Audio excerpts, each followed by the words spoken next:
निशुम्भ शुम्भ गर्जनी प्रचण्ड मुण्ड खण्डिनी वने रणे प्रकाशिनी भजामि विन्ध्यवासिनी। त्रिशूलमुण्डधारिणी धराविघातहारिणी गृहे गृहे निवासिनी भजामि विन्ध्यवासिनी।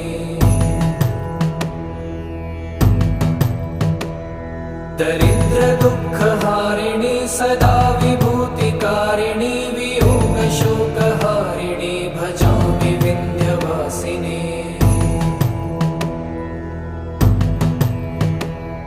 लसत्सुलोललोचनं लतासनं वरप्रदं कपालशूलधारिणी भजामि विन्ध्यवासिनी।